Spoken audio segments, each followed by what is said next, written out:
me conhece, eu me chamo Natan, aliás, Marcos Natan. Eu tenho 24 anos de idade, eu sou consagrado da Colo de Deus, eu sou recém-casado com a minha esposa Elisa, que está aqui na frente, essa linda moça que cantou aqui agora, que ministrou. Levanta aí a mão um pouquinho, uma salva de palmas da minha esposa, gente, ela é linda. Muito obrigado, viu? É a minha primeira pregação depois de casado, né? A nossa primeira missão juntos depois do nosso casamento, né? Tem mais ou menos um mês que nós casamos e já parece que a gente está sem missão há um ano, porque o tempo passa muito rápido, ok? Estou muito feliz de poder viver essa experiência aqui com vocês. Lucas capítulo 22, versículo 54. Versículo 54. Enquanto você... Quem já achou aí, diga amém. Fecha os olhos então, deixa eu rezar por você. Ó doce e Senhora minha, dai-nos a vossa bênção para não cairmos em tentação, pois toda feliz sorte está Maria em vossas mãos. Fazei, Senhora, que consigamos vossos filhos uma boa morte, a bênção do Pai, o amor do Filho e o poder do Espírito Santo, por Cristo nosso Senhor. Amém. Para que venha o vosso reino, Jesus, venha o reino de Maria. Com vosso Filho, a Mãe Pia, abençoai-nos, Virgem Maria, em nome do Pai, do Filho e do Espírito Santo. Amém.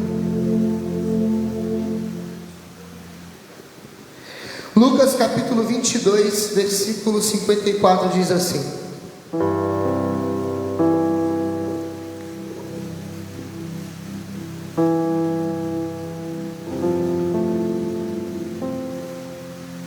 Prenderam-no então e conduziram à casa do príncipe dos sacerdotes. Pedro seguia-o de longe. Acenderam um fogo no meio do pátio e sentaram-se em redor.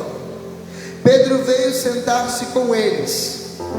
Uma criada percebeu-o sentado junto ao fogo, encarou-o de perto e disse: também este homem estava com ele. Mas ele o negou: mulher, não o conheço. Pouco depois viu outro e disse-lhe: também és tu um deles? E Pedro respondeu: eu não sou. Passado quase uma hora, e afirmava um outro: certamente também és um homem que estava com ele, pois também é galileu. Mas Pedro respondeu: meu amigo, eu não sei o que queres dizer. E no mesmo instante que ainda falava, cantou o galo. Voltou-se o Senhor e olhou para Pedro. Versículo 61 de novo. Voltando-se o Senhor, olhou para Pedro. Voltando-se o Senhor, olhou para Pedro. Então Pedro se lembrou da palavra do Senhor: hoje, antes que o galo cante, tu me negarás 3 vezes. Pedro saiu dali e chorou amargamente. Palavra da salvação. Dá um beijo aí na sua Bíblia. Quem não trouxe Bíblia não vai beijar ninguém. Com uma salva de palmas para a palavra de Deus, bem forte, mais forte. Aleluia. Eu gostaria de, para essa pregação, dar o título de As Lágrimas de São Pedro. E eu acredito que você até o final dela vai entender o significado. Eu quero primeiro contextualizar você da cena que eu acabei de ler. Você deve ter percebido que Jesus, ele acabou de ser preso. Isso é ainda na quinta-feira, mas já na sexta-feira da paixão. É um momento depois da última ceia. Jesus, Jesus havia instituído a Eucaristia e o sacerdócio católico. Naquele dia, depois de terem comido, a Bíblia diz que Jesus chamou 3 homens. Quantos homens eu disse? Não, você tem que me ajudar. Diga para quem está do seu lado: abra a boca, meu amigo. Eu vou repetir, eu vou começar de novo. Primeiro eu quero te contextualizar. Posso, sim ou não? Não, peraí, tem gente que nem abrir a boca tem coragem, né? Como diz o grande amigo pregador. Eu vou de novo, vamos lá. Eu vou contextualizar vocês que eu vou pregar, amém ou não? O texto que eu li acontece minutos, horas depois daquilo que nós conhecemos como Quinta-feira Santa. Naquele dia, Jesus Cristo havia ceado com seus discípulos, e depois de ter ceado, naquela ceia que ele instituiu a Eucaristia e o sacerdócio cristão católico, Jesus Cristo chamou 3 homens. Quantos eu disse? E engraçado que parece que Jesus foi pedir oração, né?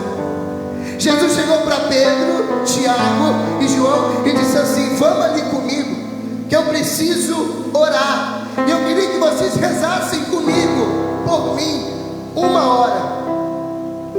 E a Bíblia diz que eles foram. Aquele lugar era comum de oração dos discípulos. Todos os discípulos sabiam que era aquele monte, um monte conhecido como Monte das Oliveiras, que era um dos montes que Jesus costumava se retirar para orar. Se retirava, e biblicamente eu posso te provar, porque Marcos 1,35 diz que de manhã Jesus se levantava antes do amanhecer, ia para um lugar na montanha, deserto, e se colocava em oração. Os discípulos sabiam aonde Jesus ia rezar, mas naquela noite Jesus chamou 3 homens. Está tudo bem. Chegando lá, a Bíblia diz que Jesus falou: olha, olhem daqui, porque eu vou ficar à distância de um tiro de pedra. Isso é mais ou menos 100 metros. Diga para quem está do seu lado: 100 metros. Eu estou visualizando com você a cena. Quem está visualizando comigo, diga amém. Glória a Deus. É mais ou menos assim, ó. Jesus deixou aqui Pedro, Tiago e João. Olha os 100 metros, um tiro de pedra. Pega uma pedra, taca. A distância mais ou menos que uma pessoa consegue tacar uma pedra é 100 metros. Assim é a explicação bíblica daquele tempo. Há um tiro de pedra que um homem consegue, óbvio, jogar com a mão. Diga para quem está do seu lado: essa pregação é chique demais. Não, porque você pensou que a cola de Deus só canta bonita, mas eu nem canto. Mas pelo menos pregar a gente sabe também um pouquinho. Diga para quem está do seu lado: você está entendendo o que ele está pregando, sim ou não? Então Jesus falou assim: olha para mim que eu sou lindo, mas tira o olho que eu sou casado. Olha aqui, Jesus falou: reza aqui por mim, fica de joelho intercedendo, que eu vou orar aqui um pouquinho distante de vocês, que a minha oração é um segredo. E a Bíblia diz que Jesus se retira para orar, e naquele momento ele começa a sua agonia. Jesus começa a visualizar o que ele vai viver na sua paixão, na sexta-feira santa, que ele vai morrer pelos nossos pecados. Lembra? Eles acabaram de sair da quinta-feira, acabou de virar a noite. Por quê? Porque para o judeu o dia acaba às 18 horas. Então agora já não é mais quinta, já é sexta-feira, é o início do dia. Jesus está orando e está visualizando mais ou menos 10, meia-noite, o que vai acontecer no outro dia, meio-dia. Pergunte para quem está do seu lado: você entendeu até agora, sim ou não? Está claro para todo mundo? Aleluia, aleluia. No momento da agonia, ele está sofrendo tanto que ele sentiu que ele estava rezando sozinho. Então a Bíblia diz que Jesus saiu de onde estava, a um tiro de pedra, veio nos discípulos, encontrou os 3 dormindo. Diga para quem está do seu lado: acorda, meu irmão. Jesus está precisando de você e você está dormindo, bênção. Olha para mim. E Jesus falou assim: é o seguinte, vocês não conseguem rezar comigo pelo menos 1 hora? E isso acontece, a Bíblia diz, por 3 vezes. Na última vez Jesus está agonizando. Jesus começa a suar. A Bíblia diz que aquele momento será um momento único, e eu vou te explicar o porquê. Ele sente de novo que está rezando sozinho, e naquele momento, rezando sozinho, o evangelista Lucas, o mesmo que nós lemos o texto, diz que Jesus Cristo começou a suar sangue. E por que que só Lucas, de todos os evangelhos, é aquele que diz sobre Jesus suar sangue? Porque Lucas é médico, e o médico tem propriedade. Jesus Cristo entrou num grau de agonia tão profundo que ele poderia ser comparado a uma síndrome do pânico, um estágio altíssimo de depressão, de opressão, em que ele sentiu-se oprimido pelo peso do pecado da humanidade. Eu vou te explicar uma coisa bíblica que talvez você não saiba. O pecado, ele é remido pelo batismo. Você sabe disso, e é por isso que nós batizamos as crianças, o chamado pecado original. Mas lembra que Jesus foi batizado por João Batista? A Bíblia diz que Jesus foi batizado por aquele que pregava: convertei-vos e crede na boa nova que está por vir. Só que Jesus não tem pecado.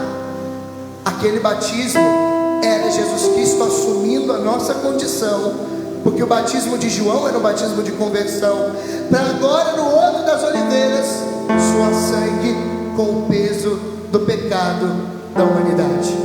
Então Jesus Cristo está ali, começando a estourar os poros da sua pele.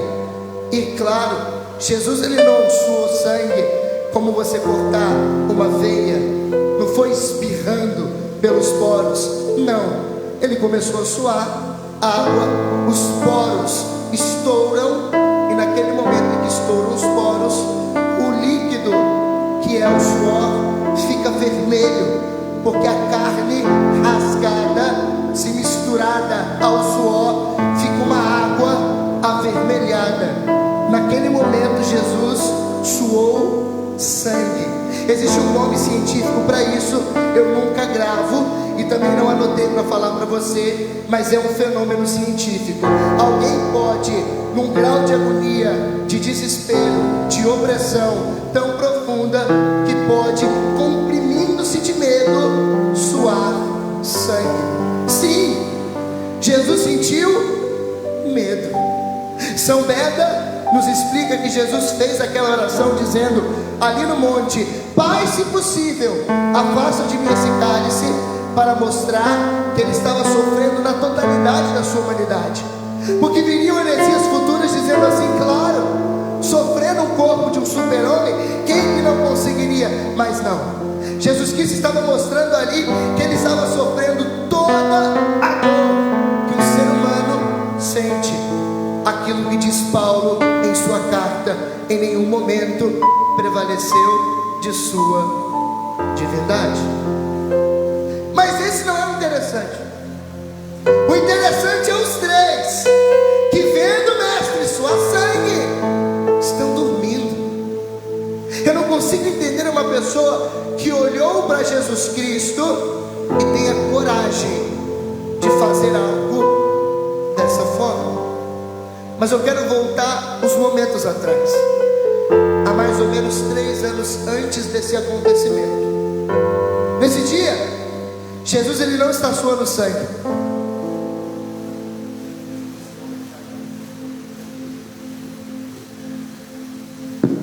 Pode continuar, irmão, não para não. 3 anos antes. Hoje, Jesus ele não está suando sangue. Jesus está de banho tomado, com uma veste judaica comum, talvez está lá, branca, aqui do pescoço até os pés. A manga, como de pescadores de siri, não vem até o punho, mas até a metade do antebraço, porque naquele tempo os judeus mexiam com água todo o tempo. E na beira do lago de Genezaré, ele encontra 2 homens, e no lado oposto do lago, ele encontra outros 2 homens. Quem são os 4? Pedro, Tiago João e André. André não está na cena de hoje. Aqui é a cena antes da negação. Mas Jesus chamou os 4 no mesmo dia, uns de um lado, outros do outro. Mas eu quero fixar-se em 2 homens, Pedro e André. Pedro e André são irmãos, e a Bíblia diz que Jesus se aproximou deles, que haviam ficado uma noite inteira pescando. E Jesus, a Bíblia diz, olhou para eles,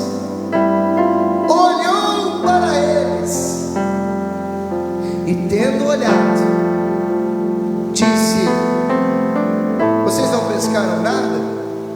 E Pedro responde: olha, não pegamos nada nessa noite. E Jesus diz o que? Lançai de novo as redes.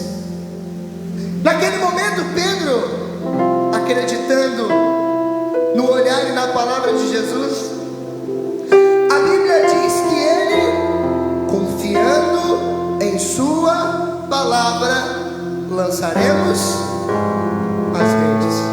Depois que Pedro pesca aquela quantidade imensa de peixes, chama o barco vizinho, provavelmente de Tiago e João, para ajudá-los a carregar a rede até a praia. Jesus Cristo olha para Pedro e diz o que? Você, Pedro. Na verdade não Pedro, você, Simão, filho de Jonas, porque esse era o nome dele.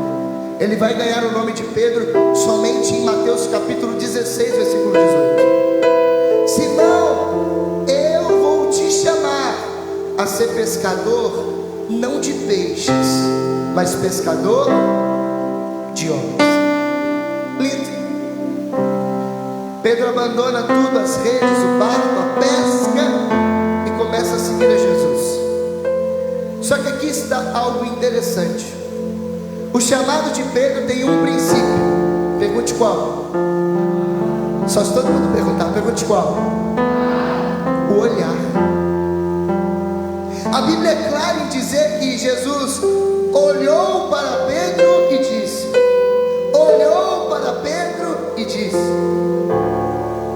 Do mesmo jeito que na última ceia, olhando, disse: olha, Pedro, você é muito macho, mas saiba que antes que o galo cante, você terá me negado 3. Aí eu li aqui o texto de Lucas capítulo 22.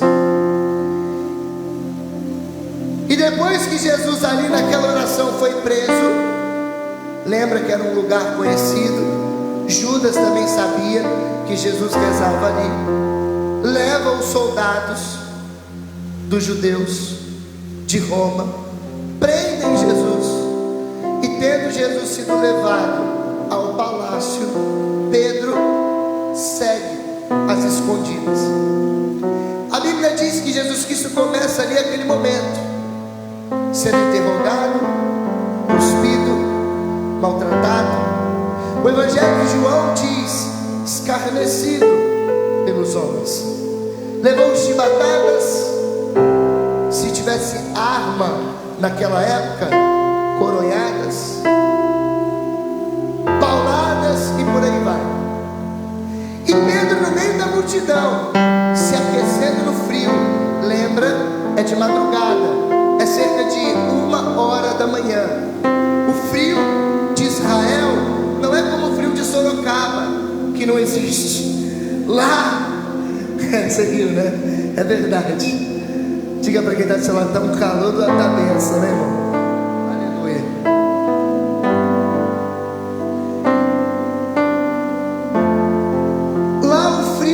Chegar até menos 15 graus negativos, como aconteceu em Jandaia há pouco tempo, que chegou somente a menos 5 em Jandaia do Sul, onde nós moramos, ali no Paraná. Lá é muito pior. E de dia, o calor de Sorocaba fica também no bolso, porque meio-dia pode chegar até 50 graus ou 55, mas de noite até menos 15. A disparidade da temperatura em Israel é uma coisa que impressiona. Isso é um fato, principalmente naquele tempo de Jesus. Então Pedro, no meio da multidão, tentando se aquecer no fogo, porque está frio, uma pessoa reconhece e diz: eu te vi com esse cara.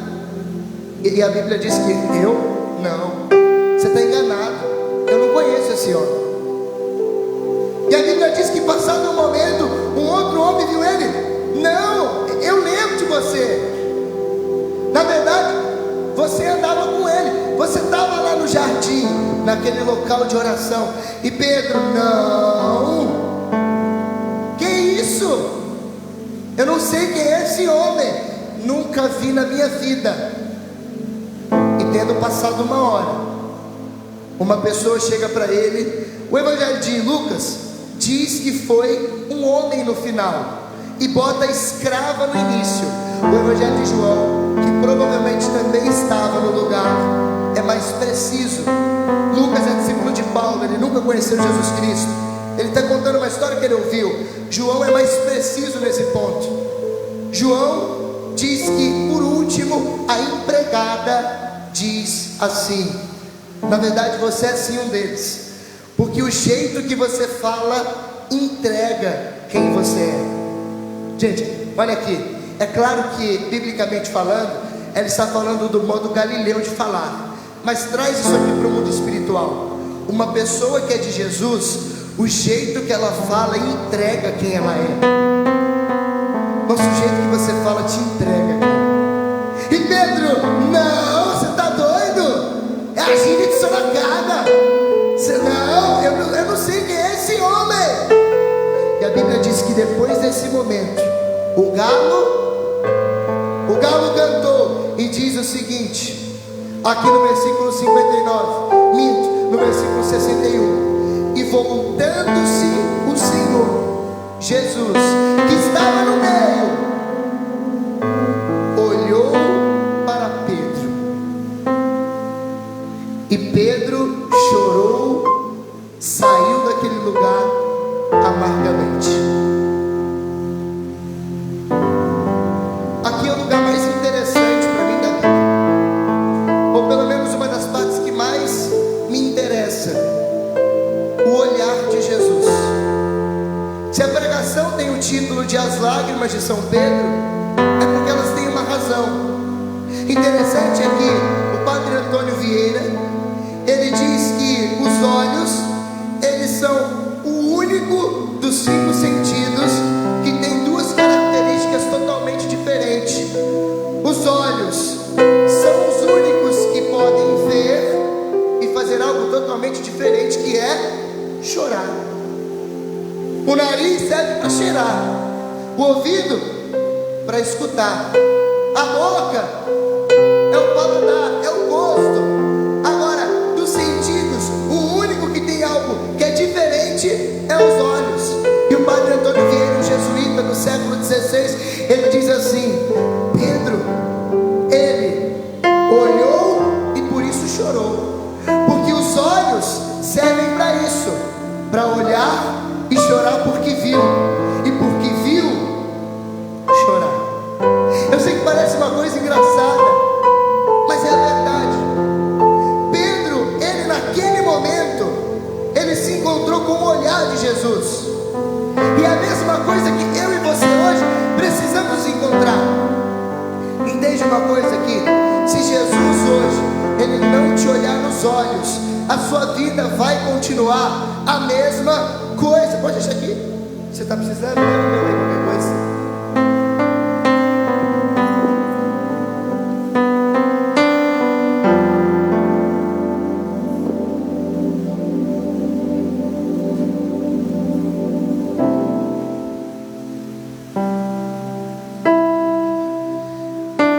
E a Bíblia diz que Pedro olhou e chorou. Você já entendeu isso? E o que eu estava dizendo é: se Jesus hoje ele não te olhar nos olhos, de nada vai adiantar você ter vindo nesse lugar.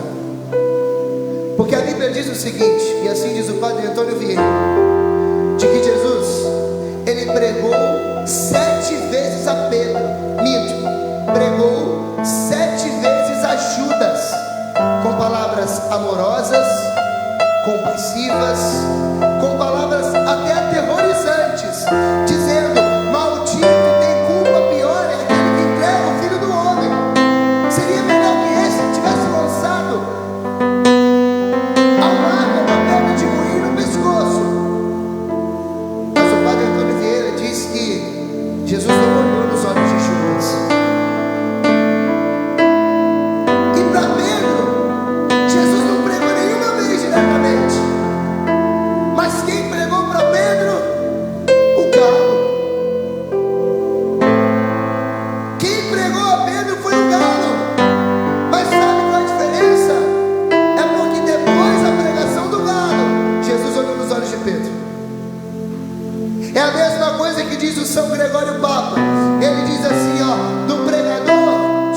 olhar de Cristo que se encontra a eficácia da palavra.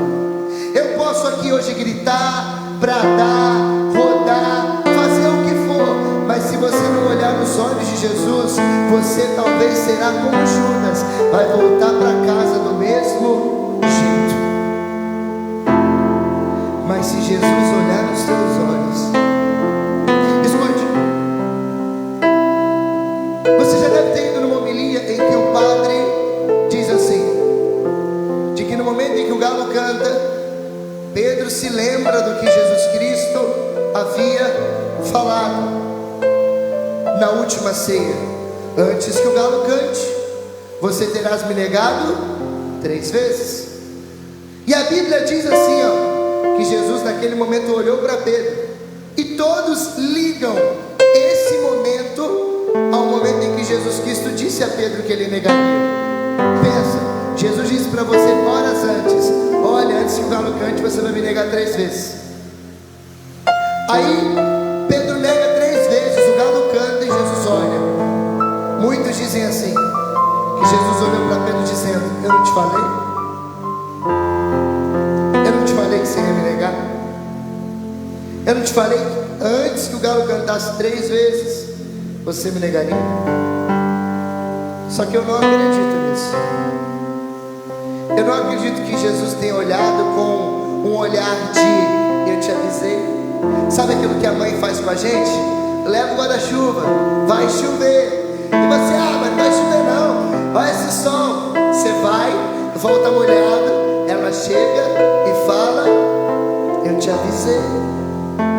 Você faz isso com o seu namorado, você faz isso com a sua esposa, você faz isso com o seu esposo, você faz isso com seus filhos, você faz isso com a sua amiga, que começou a se envolver com aquele desgraçado e você falou: não vai, ela é galinha. Ela vai, quebra a cara, vai chorar no teu colo e você diz: eu.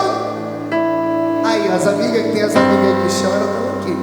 Tá todo mundo aqui.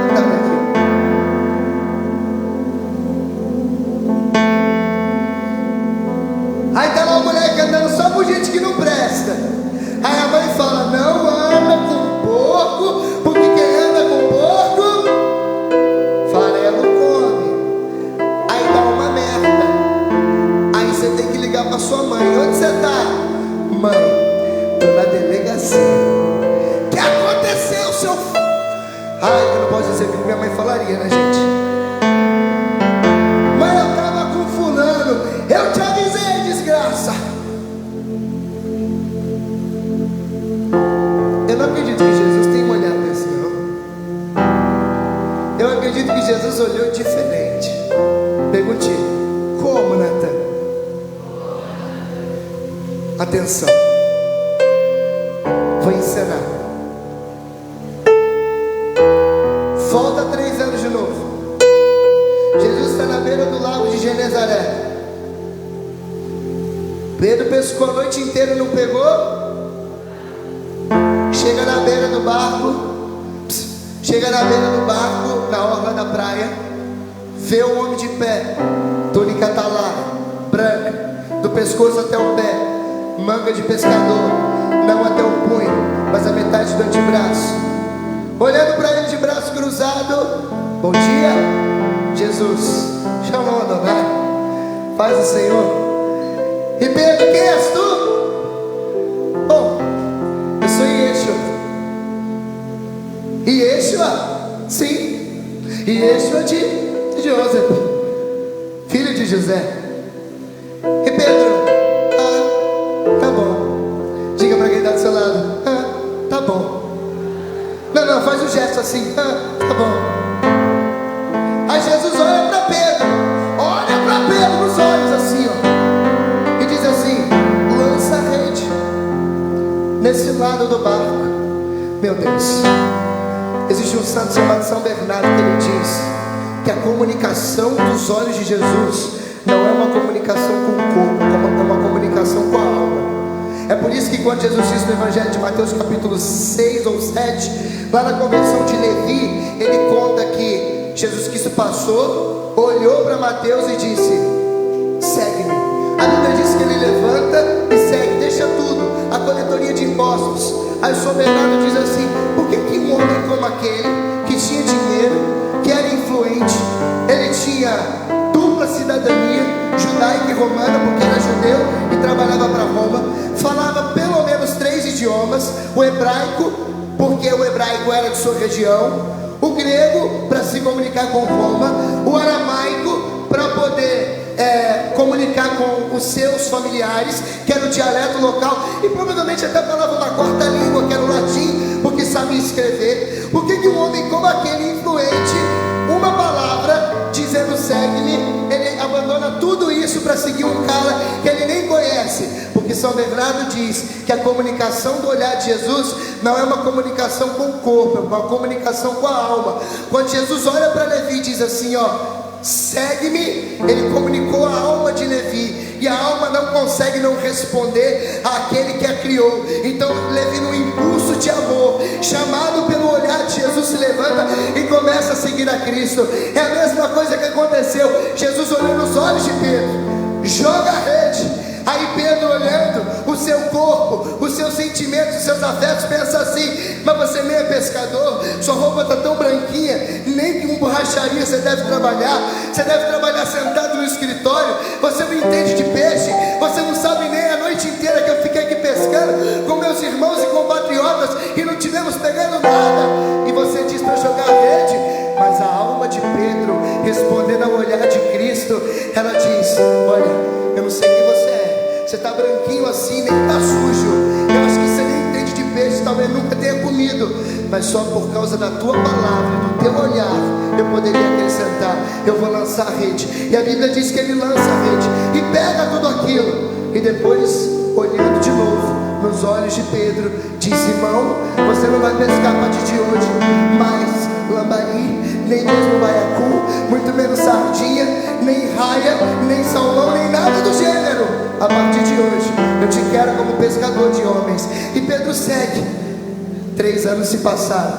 Jesus predisse a negação de Pedro, e agora ele está negando 1, 2, a terceira para a escrava. Que vergonha. Você caminhou com Jesus há tanto tempo, aí quando chega lá na rua, do lado dos seus amigos do mundão, e eles começam a falar um monte de merda, de porcaria, e você fica quietinho, você não se opõe. Aí fala mal da tua igreja e você fica calado. Que vergonha. É igual Pedro agora negando a Cristo diante de uma escrava. Então a Bíblia diz que Jesus Cristo, quando viu que Pedro negou e o galo cantou, olhou para Jesus, e o olhar foi: te avisei que você me negaria. Não, o olhar foi: lembra, Pedro, 3 anos atrás eu te olhei com esse mesmo olhar e te disse: não volta para o barco, porque eu te chamei Simão, não foi para pegar peixe, mas foi para pescar homens na rede espiritual que eu te dei. O olhar de Jesus não lembra Pedro a predição, lembra o chamado. E é por isso que a Bíblia diz que ele chora amargamente e se converte. O padre Antônio Vieira diz assim, que Pedro sai chorando e convertido, não porque Cristo pregou para ele como fez para Judas, mas porque o galo cantou e Cristo o olhou.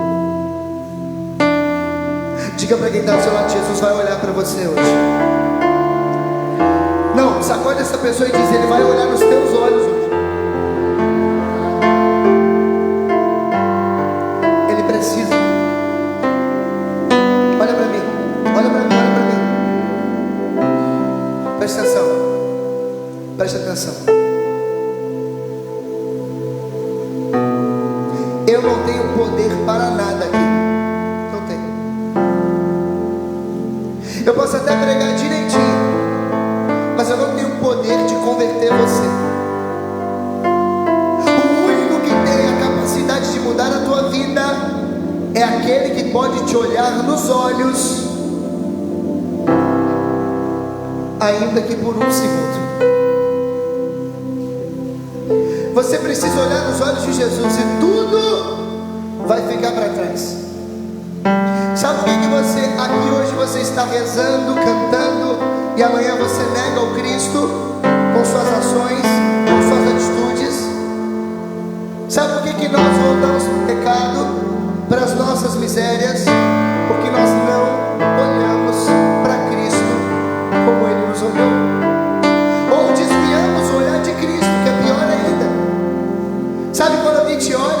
Às vezes você está apaixonado, o crente está aqui sentado, aí você olha assim para ela, e ela desvia o olhar porque ela não quer olhar nos seus olhos. Pode olhar, a gente está casado, te amo. Mas assim, Jesus, ele está assim por você, apaixonado. Quem aqui já soube que alguém estava gostando de você, só que você não gostava da pessoa? Quem aqui já viveu isso? Levanta a mão. Levanta a mão, rapaz. Não fica com vergonha não.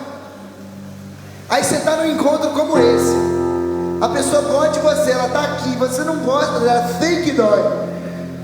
Deus me livre. Fala para quem está do seu lado, você é fake dói. Brincadeira, não fala não, senão a pessoa vai acreditar.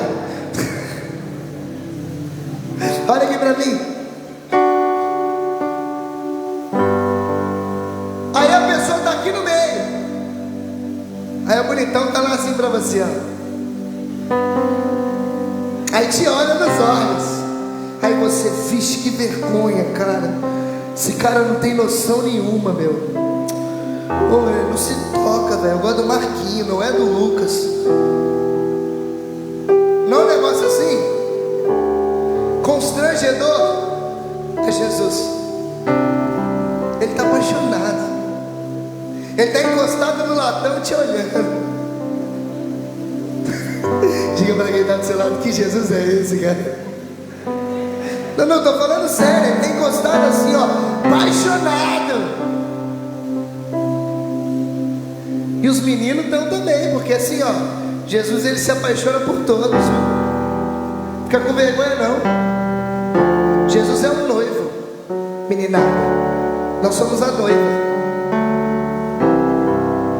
para que ele venha. Mas você está desviando o olhar dele. Ele está apaixonado por você e você não está nem aí para ele. Ele está tentando te olhar nos olhos, mas você está desviando o olhar dele. Olha para mim. Se deixa ser olhado por Jesus hoje. Deixe ele te olhar nos olhos. Gente, eu valorizo muito o olhar. Muito. Muito. Quando eu e a Elisa está conversando, às vezes até brigando, eu falo assim, amor, me olha. Olha nos meus olhos.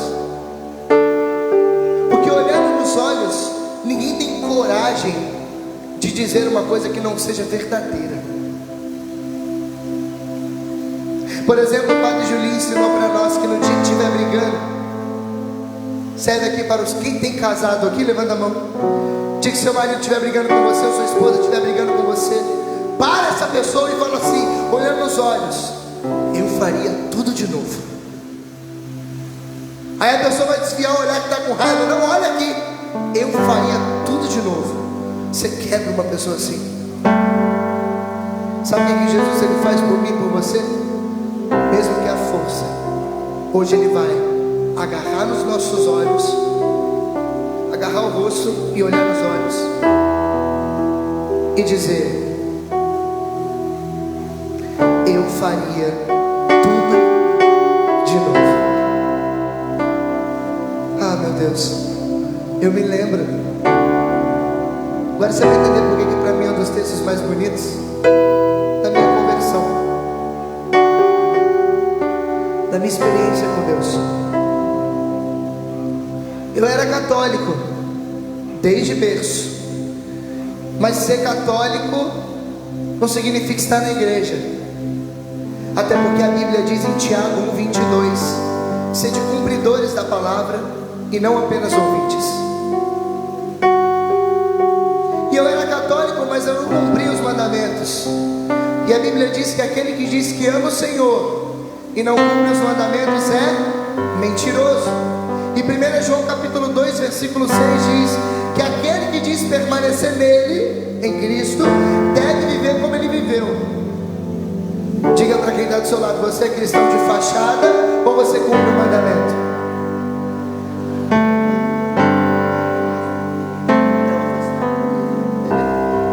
O que ele te respondeu? Fachada ou não?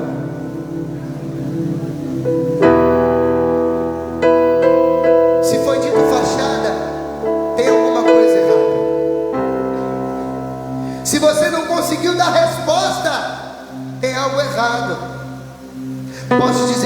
algo errado? Posso te mostrar, sim ou não? Vou te mostrar. Olha o que diz assim a palavra. Jesus Cristo um dia, João capítulo 14, versículo 15: se me amais, guardareis os meus mandamentos. Repete comigo. Jesus disse, só se todo mundo dizer, né? Vamos lá. Jesus disse que aquele que me ama tem que guardar os meus mandamentos. Pois aquele que diz me amar e não cumpre o mandamento, olha para quem está do seu lado e diz: é mentiroso. Agora eu te pergunto: quais são os 10 mandamentos? Não, responde não. Quem é que sabe os 10? Eu posso perguntar na plateia, vou te fazer passar vergonha. Levanta a mão. Os 10 de cabeça. Vamos lá? Sem medo. Não fica com medo não, filhão. Aquele que diz que ama o Senhor, guarda os mandamentos. Quais? Se você guarda, quais? Diga para quem está do seu lado: a casa caiu para você agora. Não, olha para essa pessoa e fala: a casa caiu para todo mundo. Não, olha para mim.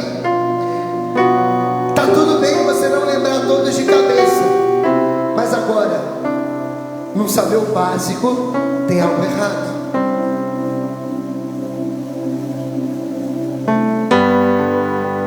Porque você viu que é um princípio. Jesus estabeleceu um princípio: aquele que me ama guarda os mandamentos.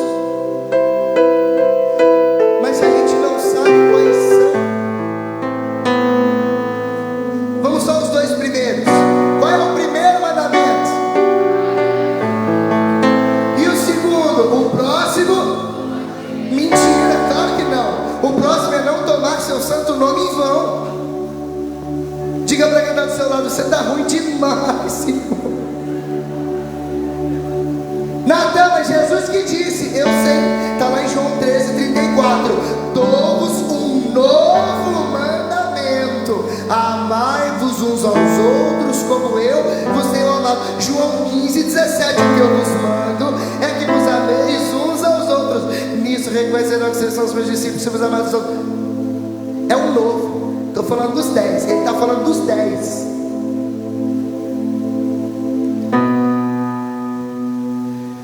Mas Jesus precisa olhar onde? Diga para quem está do seu lado: ele vai olhar nos meus olhos hoje. E eu era católico. Sabia os 10 mandamentos? Sabia nada. Mas até que um dia eu tive uma experiência com Jesus. Sabe como é que foi a minha experiência?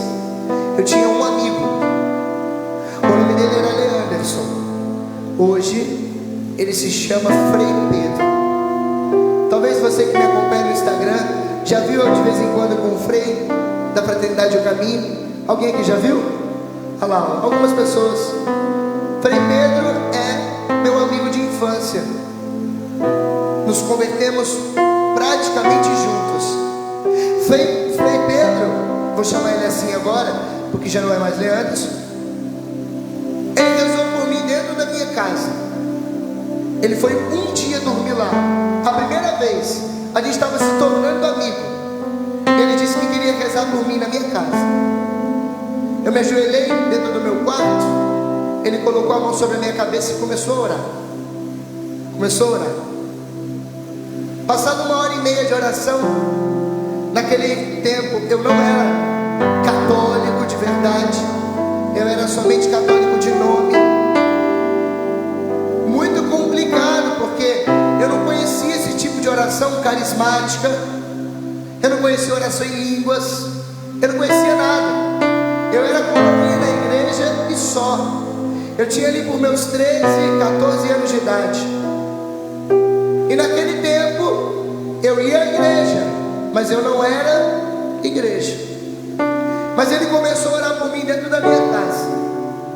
E tendo orado por mim 10 minutos, 20 minutos, meia hora, 1h30, orou.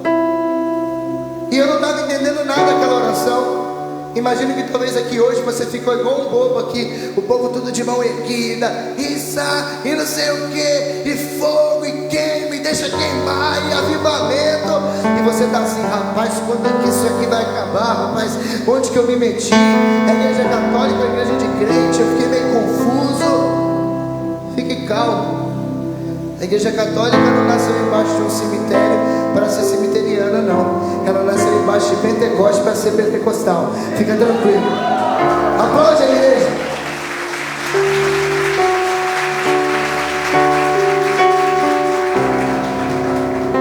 Mas na época eu não conhecia nada. A única coisa que eu sabia do meu novo amigo é que ele era macumbeiro e se converteu. Só. Aí ele orou por mim, não, Senhor Jesus. Batiza ele, cura, salva ele, liberta, santifica. E foi orando. E eu de joelho, porque ele pediu para eu me ajoelhar.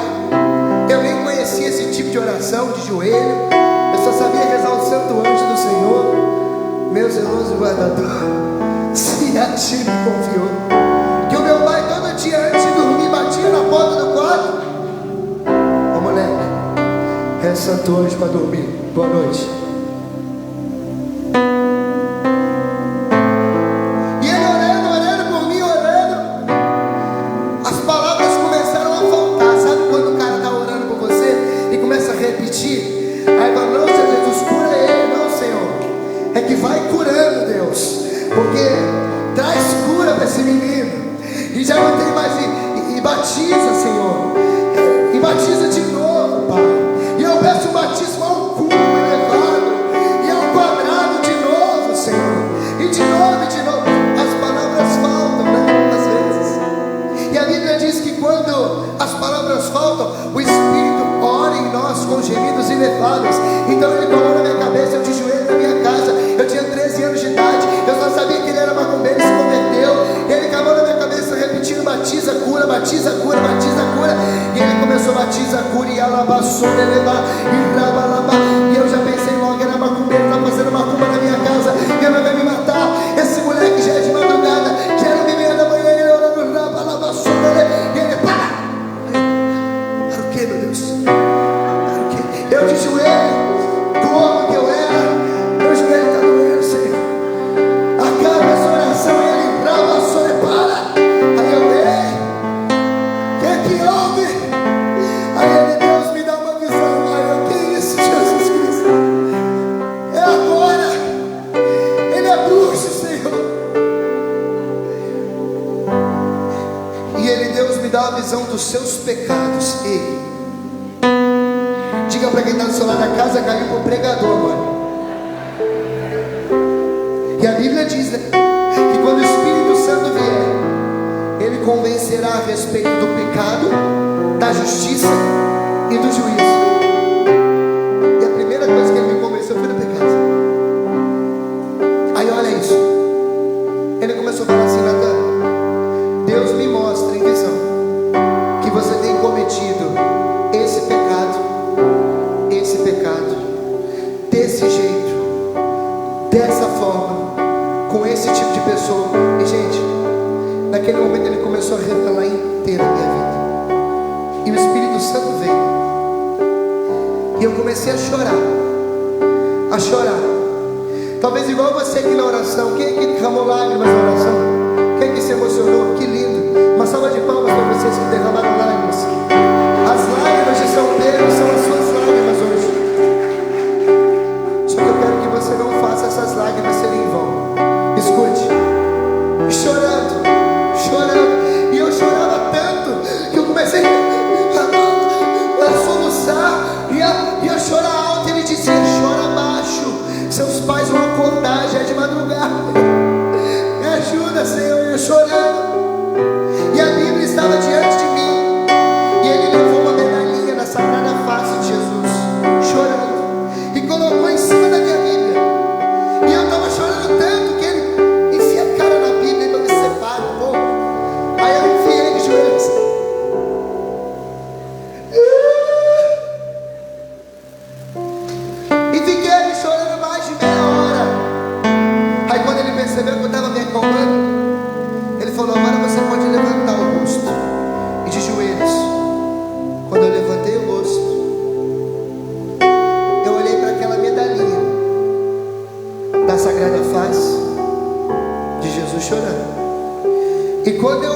aquela medalha,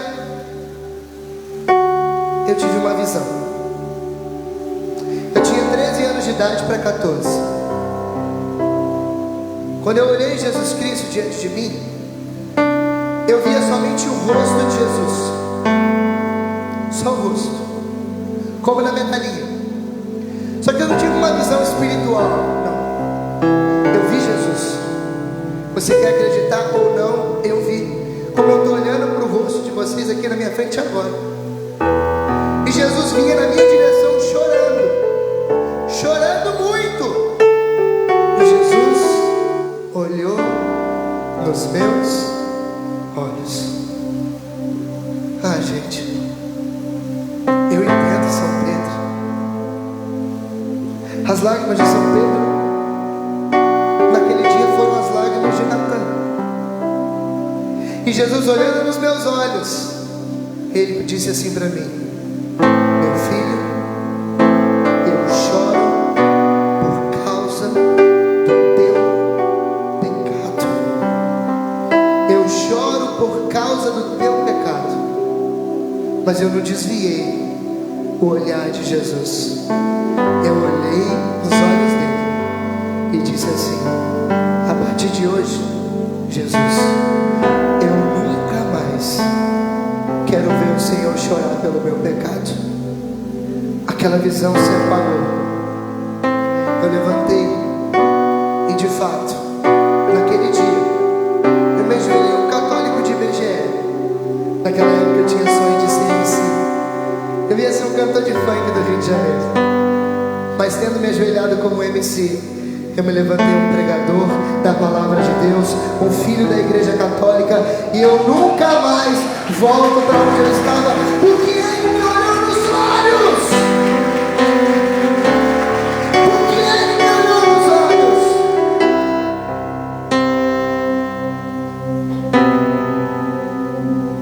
Isso tem 11 anos. Minha vida virou de cabeça para baixo. Mas pro bom, né? Porque eu estou casado. Glória a Deus. Eu saí de casa com 17 anos para vida missionária.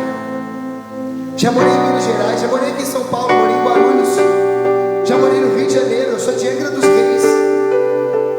E eu só tenho 24 anos de idade, vou fazer 25 agora.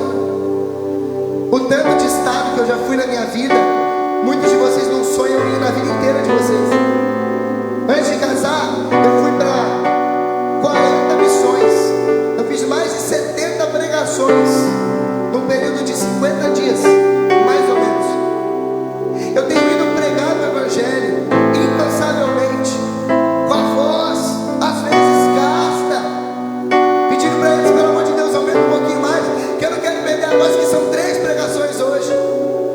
A gente estava em casa, 30 dias de casado, pensando quando vai ter missão, porque a gente queria continuar. O Tiago me mandou mensagem, eu falei: irmão, vai ser a primeira missão pós-casamento, vamos marcar em nome de Jesus. Nem casado eu estava, já estava pensando em Sorocaba. Mas nós já estamos aqui. Natan, que força é essa? Você é um menino bom, um super-homem. Não. O detalhe está no olhar. O detalhe está nas lágrimas. O choro pelo pecado. Ou você acha que o seu pecado não ofende a Deus? Ou você acha que Jesus olhou para Pedro para lembrar ele do chamado, mas não olhou com tristeza? Não. É claro que olhou. Caminhou com ele 3 anos. Você vem na igreja há tanto tempo e a sua vida continua a mesma coisa. Você continua andando com o mesmo tipo de gente que só te leva para o buraco. Você continua ficando daqui, ficando dali. Vai ficando, e Jesus vai voltar no Apocalipse e você vai ficar também ao lado dos cabritos que vão ser condenados ao inferno. Não. Ou ninguém te falou que ficar é pecado? Ou ninguém te falou que deixar de língua é pecado, namorados? Que isso? Gente, eu sou casado. Quem liga em cima quer ligar em outro lugar, embaixo. Jesus vai olhar nos nossos olhos para quê? Para a gente desviar o olhar. Pedro é 21. Mas o cristão que nega a Cristo e não olha para ele, porque Pedro negou. O Natan tem pecados, mas a diferença é que depois que Pedro nega, ele olha, ele não desvia o olhar. O olhar é tão importante que quando Jesus está andando em cima do mar da Galileia, e Pedro manda que eu vá até você, vem. E Pedro começa a andar, olhando no olho de Jesus. Bonitão, que isso, papai? É nós, estou indo. Aí a tempestade balança. E quando balança, tira o olhar. E quando ele olha para as coisas, ele afunda. O olhar é tudo. Nós precisamos, não de lágrimas de crocodilo, mas lágrimas de São Pedro. É por isso que eu dei o título dessa pregação de As Lágrimas de São Pedro. Porque se essas lágrimas, que talvez não estão no teu rosto, não vai ter o nome de Pedro. Qual é o teu nome? Pamela, Ana. As lágrimas de Pedro no rosto dela serão lágrimas de Ana, serão lágrimas de Janine, de Diego, de André. Qual é o teu nome? As lágrimas de Pedro nos seus olhos têm o seu nome. Mas não desvia não. Não desvia o olhar dele não. Chega. Eu vou ter mais tempo para falar de coisas específicas. Mas olha para Jesus hoje, filho, filha. Até quando você vai ficar vivendo essa vida?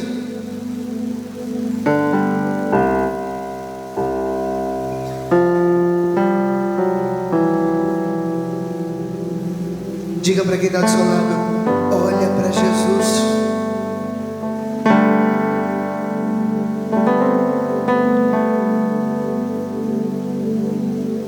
Jesus quer te olhar hoje. Feche seus olhos agora. Fique de olhos fechados, por favor.